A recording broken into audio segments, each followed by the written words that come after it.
amigos, estamos de regreso a las memorias de Charles Finney y hoy vamos a centrarnos en la lectura del capítulo 9. Y antes de empezar, primero quiero agradecerte a todo el mundo que está siguiendo esto. La verdad que para mí está siendo de gran bendición, espero que para ti también lo sea. Así que lo que espero es que puedas compartir aquí abajo del vídeo cómo esto está impactando tu vida, cómo Dios te está hablando. Si Dios te está llamando a hacer cambios, compártelo aquí abajo conmigo. Y lo otro que te voy a pedir es que de forma muy rápida puedas compartir este material con algún amigo que quieras bendecir, algún amigo que quieras alcanzar con el mensaje de Dios. Sabemos que Charles Finney es una persona muy radical. Sabemos que su mentor fue el mismo Espíritu Santo. Evidentemente, como en todos los generales de Dios, él cometió errores en su ministerio, en su vida personal. Por lo tanto, no tenemos que idolatrarlo, pero sí hay muchas cosas buenas y positivas que tenemos que aprender. Por lo tanto, se puede aprender de lo bueno y de lo malo. Así que vamos allá. Capítulo 9.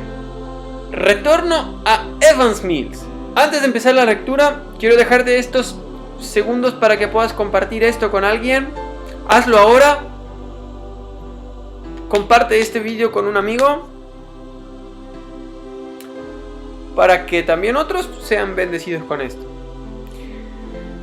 Para este tiempo estaba siendo grandemente presionado por los moradores de Evans Mills para permanecer en el lugar hasta que les di aliento al decirles que me quedaría con ellos por lo menos un año. Como estaba comprometido para casarme, se va a casar, partí en octubre desde allí a Whitestone, en el condado de Oneida, en donde me casé. Mi esposa había hecho preparativos para las faenas domésticas y un día o dos después de nuestra boda la dejé y entré a Evans Mills para obtener los medios para transportar sus cosas al lugar. Le dije que debía esperarme en el plazo de una semana. En el otoño anterior, prediqué en varias ocasiones por la tarde en un lugar llamado Peter River. A unas 12 millas más al norte de Evans Mills, pasé un sábado en Evans Mills con la intención de regresar a buscar a mi esposa en la mitad de esa semana. Sin embargo, un mensajero enviado desde Peter River llegó ese sábado con la noticia de que un avivamiento estaba gestándose lentamente en medio del pueblo desde que yo había predicado en el lugar, y me rogó que fuera y les predicara al menos una vez más. Finalmente señalé una reunión para el martes de la noche. Sin embargo, estando allí encontré que el interés era tan profundo que me quedé para predicar el miércoles por la noche y luego me quedé para predicar el jueves por la noche, hasta que finalmente renuncié a regresar a buscar a mi esposa esa semana y continué predicando en ese vecindario. Pronto el avivamiento se extendió con dirección a Brownsville, una villa de tamaño considerable. Me parece que a varias millas de distancia hacia el sur. Finalmente, ante la insistente invitación del ministro y de la iglesia de Brownsville, me dirigí al lugar para pasar el invierno. Le escribí a mi esposa explicándole las circunstancias y diciéndole que debía aplazar el ir por ella hasta que Dios me abriera el camino, pues no podía abandonar tan interesante trabajo para glorificarme con ella. Yo lo que sé es que debía de tener una esposa que amara mucho a Dios, porque si él se había casado y se había ido tan pronto, es muy fácil pensar que tendría problemas al regresar, pero bueno, vamos a ver qué sucede. En Brownsville la obra era muy interesante, sin embargo la iglesia se encontraba en tal estado que resultaba muy difícil hacerla entrar en ella. La política seguida en la recolección de la iglesia era tal que encontré en el liderazgo a presbiterianos, bautistas, metodistas y no sé qué más. Lo mismo sucedía con la membresía de la iglesia, y algunos de los miembros eran universalistas. No pude encontrar en la iglesia mucho de lo que me pareciera una sólida y genuina piedad. Además, la política del ministro parecía capaz de impedir cualquier cosa que se pareciera a un avivamiento general. Trabajé en ese invierno con grandes esfuerzos y con muchos obstáculos que vencer. En ocasiones me encontré con que el ministro y su esposa no asistían a nuestras reuniones, y luego me enteraba de que se habían ausentado para asistir a una fiesta.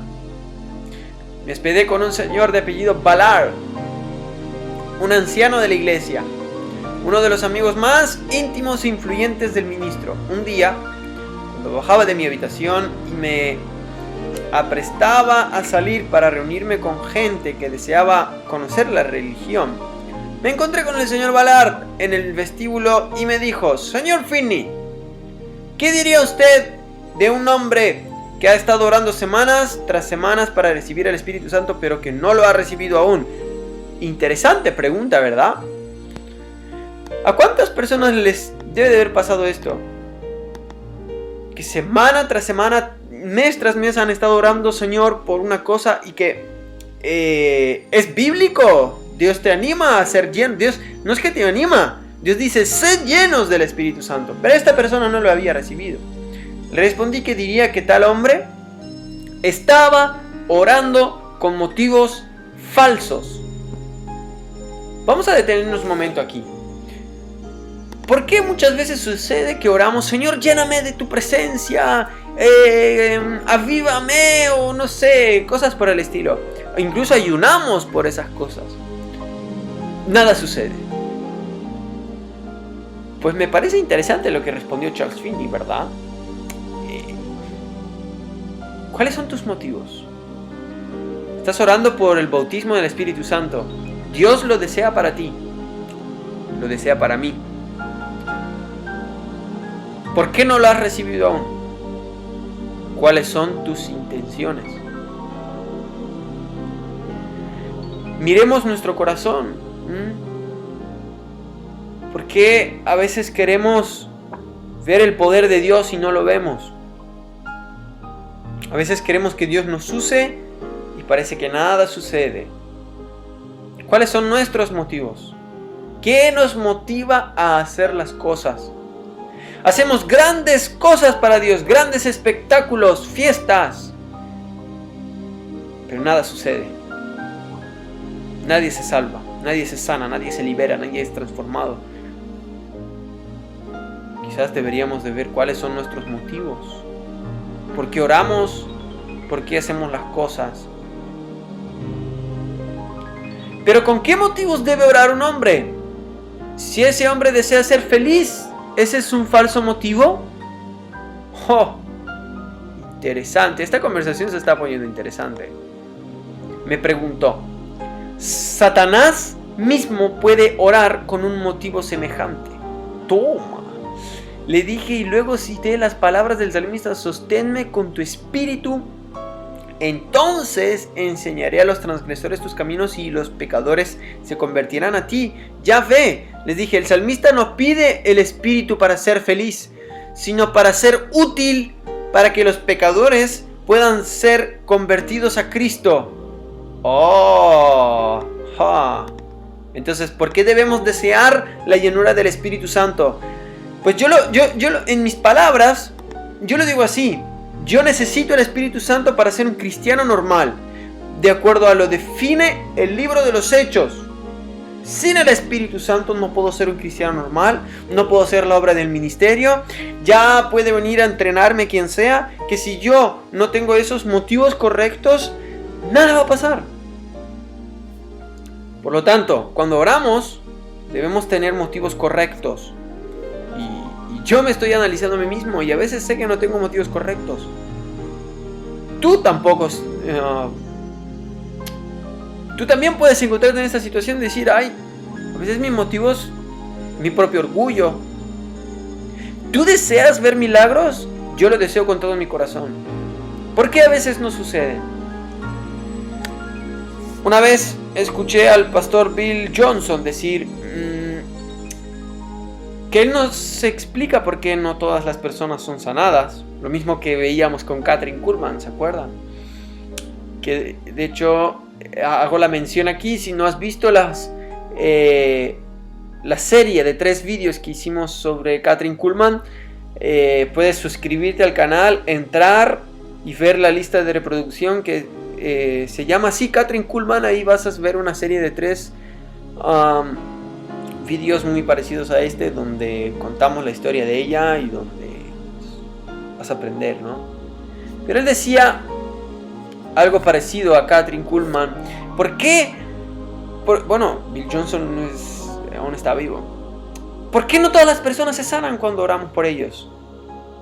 Él dice, prefiero pensar que el motivo de esto, o la causa de esto, está de este lado del cielo y no del otro. Es decir, no se sanan todos no porque Dios no quiera.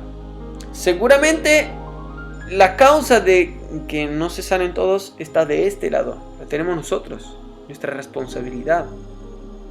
Seguramente tendrá que ver con el corazón, la fe. Cuán llenos de Dios estamos y cuán llenos de nosotros estamos. ¿Cuál es la intención correcta? Enseñar a los transgresores los caminos de Dios y que los pecadores se conviertan. Es decir, no predicamos el evangelio para hacer famoso el nombre de una persona, el nombre de una institución o el nombre de una iglesia. Debemos predicar el evangelio del reino. Ese evangelio que es respaldado con señales, milagros y maravillas. Que el Espíritu Santo respalda el evangelio del reino. Y debemos predicarlo para que las personas se salven, para que las personas se encuentren con Dios. Después de decir esto, me di la vuelta e inmediatamente salí. Mas logré observar que Ballard pronto volvió a su habitación. Estuve fuera hasta la hora del almuerzo y cuando regresé me encontré con él e inmediatamente empezó su confesión. Me dijo, señor Finney, tengo que confesarle algo. Estaba muy molesto cuando salió esta mañana, incluso debo decir que esperaba no verle jamás. Lo que usted me dijo trajo sobre mí la fuerte convicción de que realmente nunca me había convertido, que nunca había tenido otro motivo mayor al del mero deseo de alcanzar mi propia felicidad. Aquí otra vez sale el tema de la salvación. Me gusta entrar en esto. Parece que hoy en día haces una oración y ya, eres salvo, te bautizamos y ya está, ya. Pero a veces nos saltamos la parte de confesar, sí, pero del corazón. Y los asuntos del corazón, pues muchas veces nos suceden así, ahora haces esta oración y ya eres salvo. Tiene que ser de corazón. Tiene que ser consciente.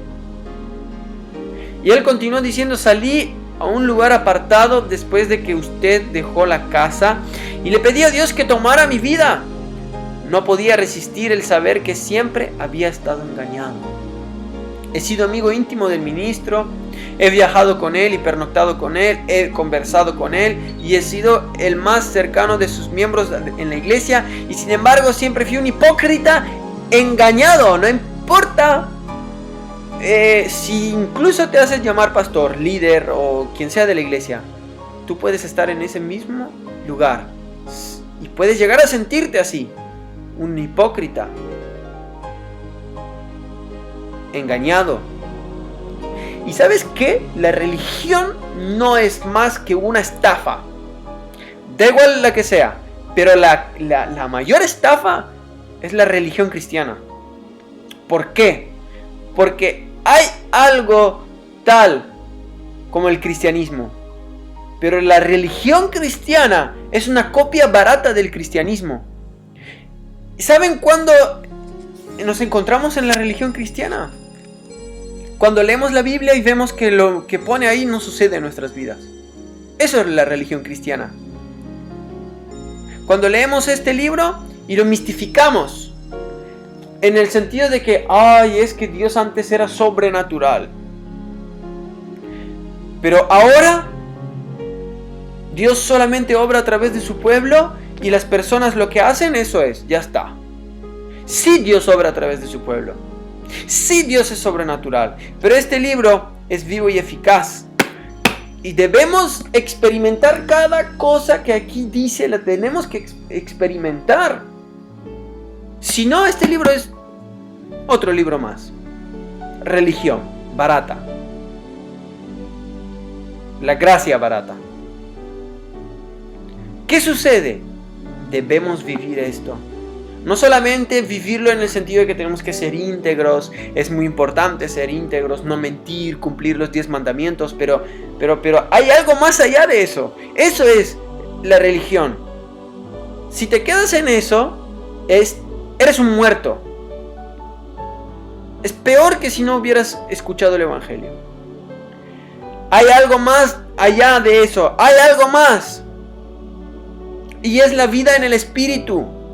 Es el poder experimentar cada una de las promesas. Por ejemplo, promesas de favor, de sanidad, de liberación, de prosperidad. Si no vivimos en esa dimensión, hay algún problema. Y el problema es de este lado del cielo, no de arriba. No es que Dios decide simplemente manifestarse en una iglesia y en otra no. Dios quiere manifestarse, Dios quiere hablar, Dios quiere sanar. El Espíritu Santo quiere llenarnos más de lo que nosotros queremos. Pero Él busca una condición. La condición está en el corazón. Esto me mortificó hasta el punto de resultarme insoportable y deseé morir y le pedí al Señor que me quitara la vida. Sin embargo, a partir de ese momento de quebranto, se convirtió en un hombre nuevo, dice Charles. Esa conversación en particular produjo mucho bien. Podría relatar también muchos otros hechos interesantes con respecto a este avivamiento. Pero en vista de las muchas cosas que me dolían en cuanto a la relación del pastor y especialmente su esposa con el avivamiento, prefiero abstenerme. Apenas empezada la primavera de ese año dejé Bromville y me dirigí a caballo a recoger a mi esposa. Es que hay unas palabras que... Había estado ausente durante 6 meses después de nuestro casamiento y el correo era lo único que teníamos para mantener el contacto. Rara vez pudimos intercambiar letras.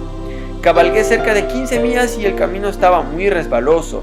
Mi caballo tenía las cerraduras lisas y me di cuenta de que debía hacérselas cambiar. Me detuve en Le Rayville. Parece ser que es una aldea con personas de origen francés. Una villa pequeña a unas 3 millas de distancia del sur de Evans Mills. Mientras mi caballo estaba siendo calzado, la gente de la villa se dio cuenta de que estaba en el lugar y corriendo a pedirme que predicara. O sea, la gente lo reconoció, de este es Charles Finney, que venga a predicar. Me urgieron, tanto que acordé predicar a la 1 en la escuela. Pues no tenían casa de reunión. A la hora indicada, la casa estaba repleta de gente y mientras predicaba el Espíritu de Dios descendió con gran poder sobre la gente.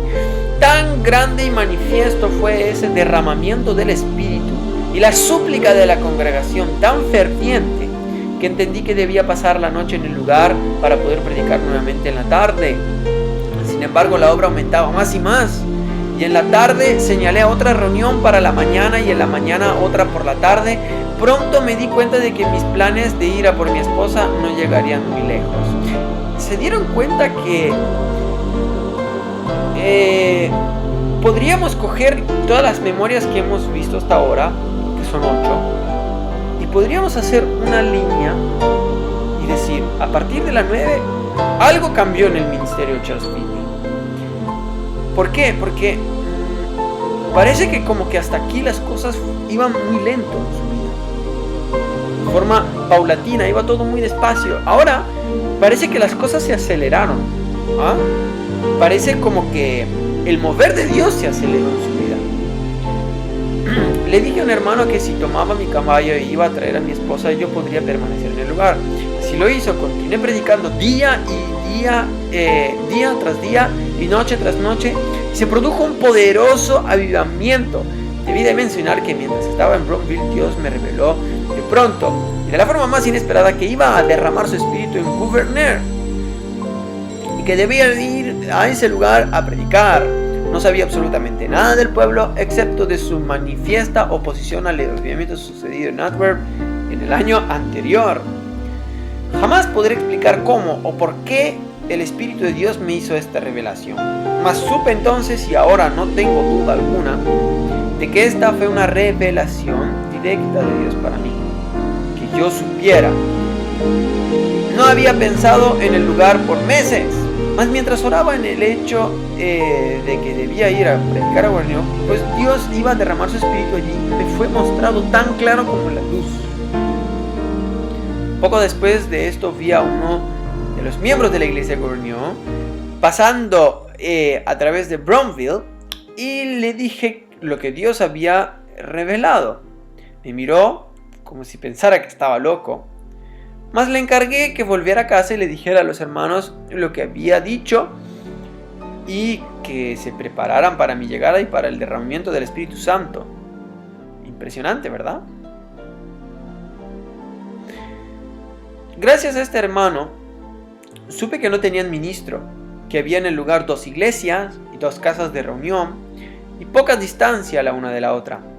Supe que los bautistas tenían un ministro, mas no los presbiterianos.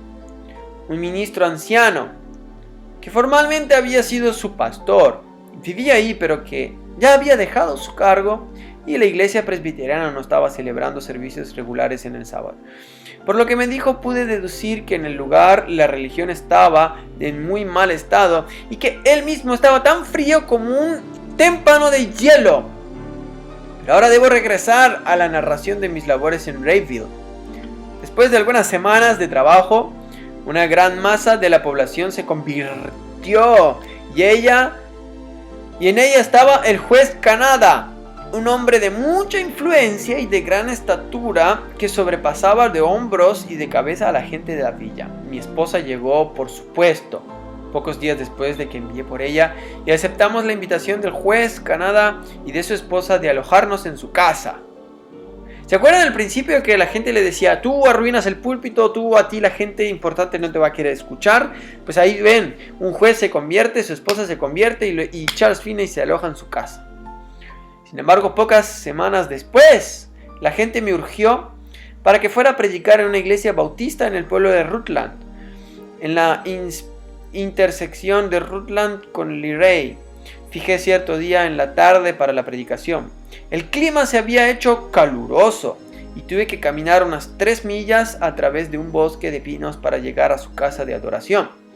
Llegué temprano y encontré la casa abierta pero totalmente vacía. Me sentía acalorado por haber tenido que caminar tanto, así que entré, tomé asiento cerca del ancho pasillo al centro del lugar.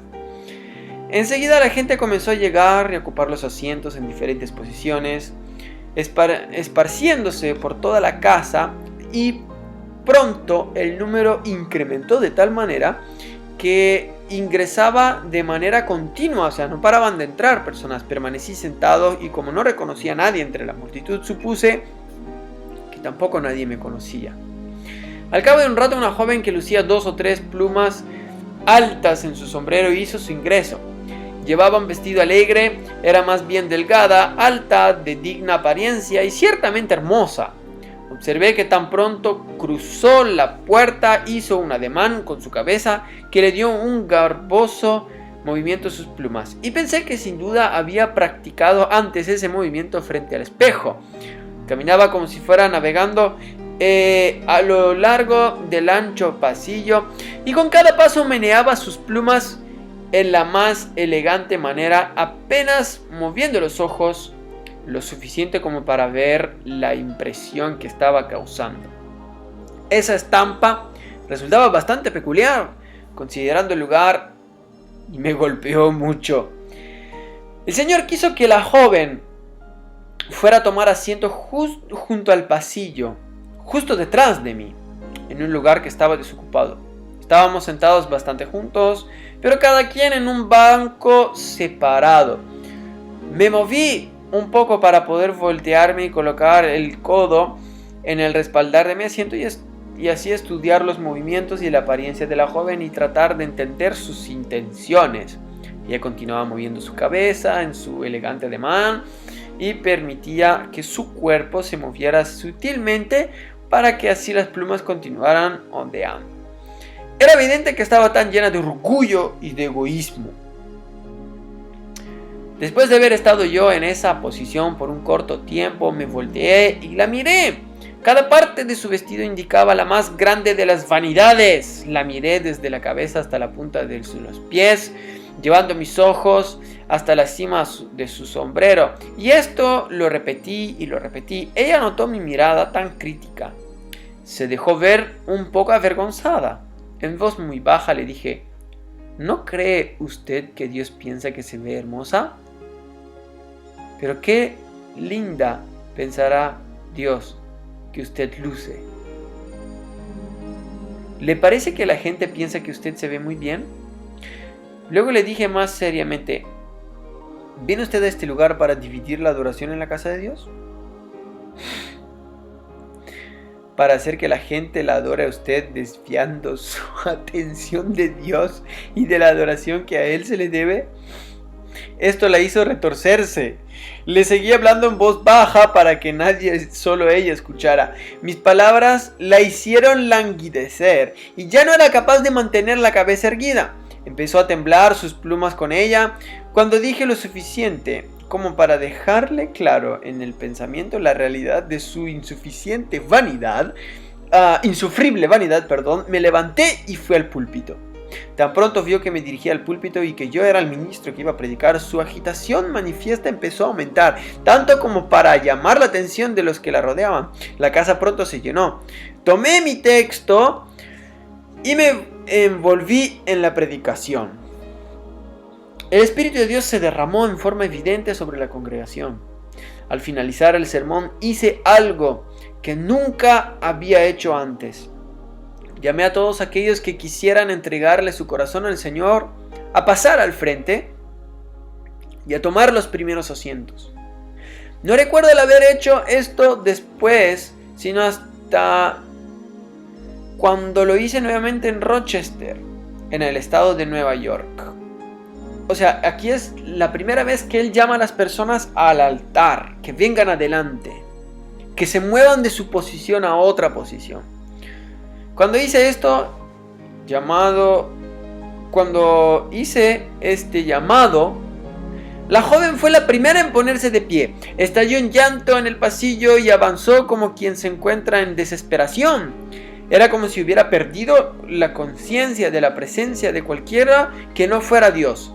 Se apresuraba para llegar a las sillas de enfrente, hasta que finalmente se desplomó en el pasillo, temblando con agonía. Un gran número de personas se puso de pie en diferentes partes de la casa y pasaron al frente, y al parecer muchos le entregaron su corazón a Dios allí mismo. Y entre estos, aquella joven. Al preguntarle a la gente supe que esta dama era considerada la belleza del lugar y que era una muchacha agradable, pero que todos la tenían como muy orgullosa y ostentosa. Cuando dejé el lugar, y más bien muchos años después, me encontré con un hombre que me recordó de esa reunión y a él le pregunté sobre la joven. Me informó que la conocía muy bien, que aún vivía en el lugar, estaba casada y que era una mujer muy... Bueno, yo no estoy de acuerdo con esta palabra que viene a continuación, pero debemos recordar que estamos en 1800 y que esa era la mentalidad de antes. Me informó que la conocía muy bien, que vivía en el lugar, que estaba casada y que era una mujer muy útil. Prefiero abstenerme de comentarios, ya que a partir de entonces siempre había sido una cristiana ferviente. Prediqué un par de veces en ese lugar y luego el asunto de Gouverneur volvió nuevamente a mi mente. Era como si Dios me estuviera diciendo: «Ve, Gouverneur, el tiempo ha llegado». El hermano Nash, Daniel Nash, había venido a visitarme pocos días antes de esto, y estaba pasando conmigo un tiempo en el lugar. Para el momento de esta última llamada a Gouverneur, tenía unas 2 o 3 reuniones pendientes en Rutland. Así que le dije al hermano Nash, usted debe ir a Gouverneur y ver qué está sucediendo, regresar y darme un reporte. Partió a la mañana siguiente y regresó a los 2 o 3 días diciendo que había encontrado un gran número de profesores de religión bajo un intenso ejercicio mental y que estaba seguro de que había una buena porción del Espíritu de Dios en medio del pueblo, pero que la gente no estaba del todo consciente de cuál era realmente el estado de las cosas. Le informé entonces a la congregación en donde me encontraba predicando que había sido llamado Gouverneur y que ya no podía fijar más reuniones en el lugar.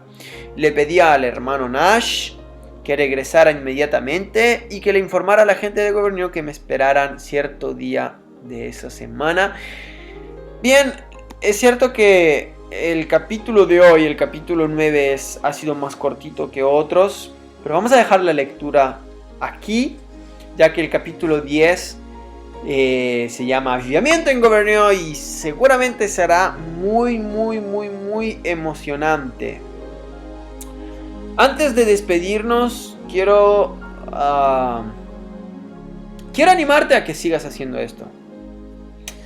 Varias personas me han escrito, tanto en público como en privado, algunos en Facebook, otros debajo de los comentarios de los vídeos, diciéndome, ¿no?, que esto los bendice, y me gustaría que tú me dejaras algún comentario acerca de lo que Dios te ha estado diciendo a través de la vida de este reformador, de este avivador que es Charles Finney. También me gustaría que me dijeras de quién te gustaría que habláramos. Yo tengo muchas ideas, Dios ha puesto muchas cosas en mi corazón, pero quisiera saber si te gustaría conocer algún reformador o alguno de los generales de Dios en específico. Y si tú me dejas algún comentario, pues pronto podremos también comentar sobre la vida de ellos. ¿Por qué es importante hablar de los generales de Dios? Es importante ver lo que Dios ha hecho en la historia, cómo Dios se ha movido, qué revelación Dios ha traído. Es importante aprender de sus errores, aprender de sus victorias, evidentemente para no cometer esos mismos errores y para continuar el camino a partir de donde ellos lo dejaron. Realmente Dios es un Dios generacional. Entonces, si nosotros somos capaces de mirar atrás, aprender de la generación anterior, pues no vamos a edificar desde cero, sino ya habrá un escalón, ¿no? Es importante también estudiar la vida de los generales de Dios, porque así nos daremos cuenta que ellos eran personas normales y corrientes, que Dios los tomó, ellos se rindieron, Dios los tomó e hizo cosas sobrenaturales con ellos, pero eran personas que se equivocaban, como las meteduras de pata de Kathryn Kuhlman han sido impresionantes, y han dejado consecuencias en su vida, pero es indudable que Dios la usó. Es indudable la reforma que ella trajo al cuerpo de Cristo. Eso nadie lo puede cuestionar. El que lo cuestiona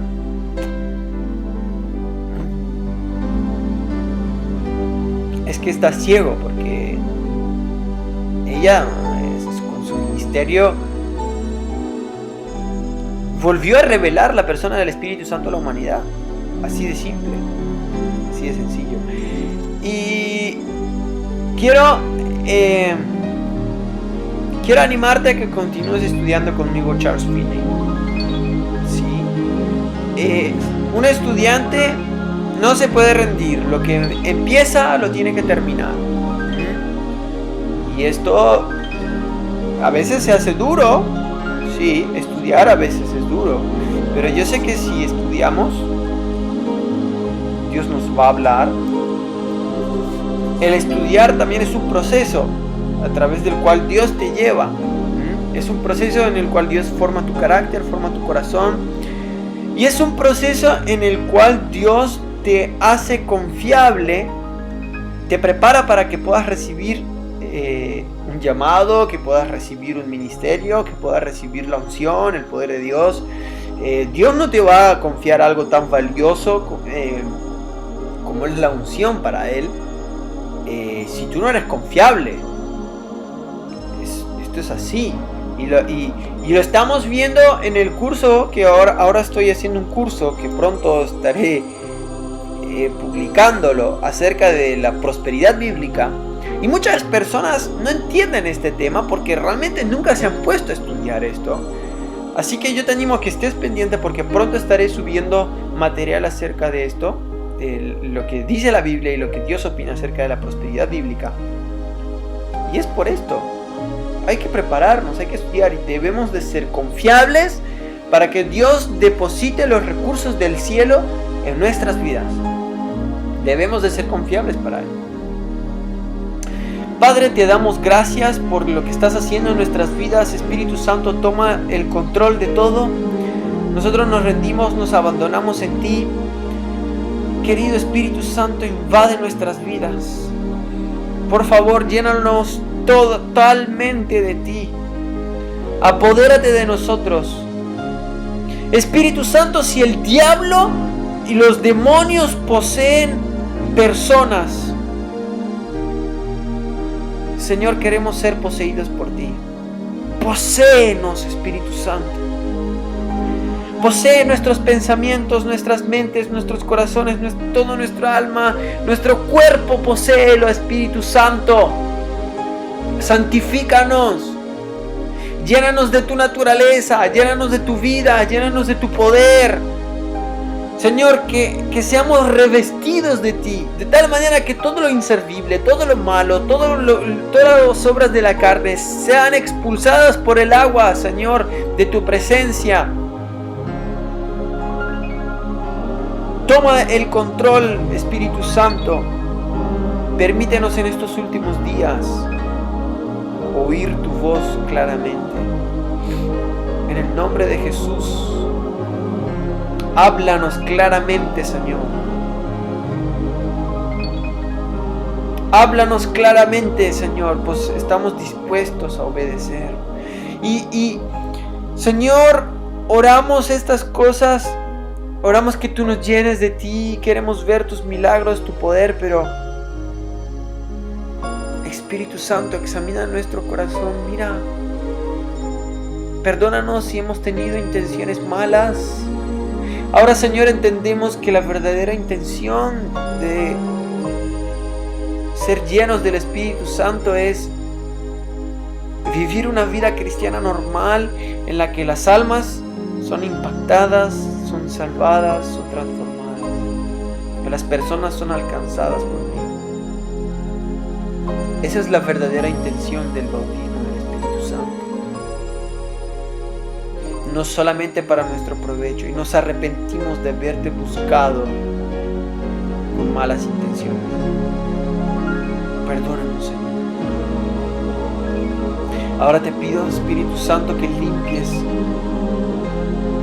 con la frescura de tu presencia, con la preciosa y poderosa sangre de Jesús. Limpia nuestros corazones de toda mala intención. Y ahora, al remover esa culpa, al remover ese pecado, te pedimos que nos llenes. Espíritu Santo, te necesitamos. Tú eres la promesa del Padre. Envía, Padre, la promesa del Espíritu Santo. Y yo rogaré al Padre y os enviaré a otro Consolador. Espíritu Santo. Jesús, tu palabra dice que tú nos bautizas con Espíritu Santo y fuego.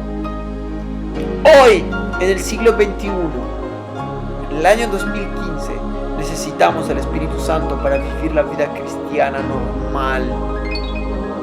No podemos hacer la vida cristiana en nuestras fuerzas. Nos negamos, Señor, a hacerlo en nuestras fuerzas. Necesitamos permanecer en ti. Necesitamos, Espíritu Santo, que nos ayudes a morir y a hacer morir las obras de la carne en nosotros.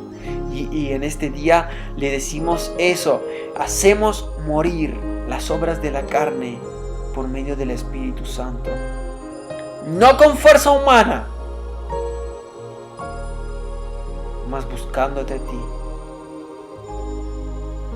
En el nombre de Jesús, Señor, oro por cada persona mirando esto, que sean impactados, tocados y transformados por ti, Señor. En el nombre de Jesús. Amén.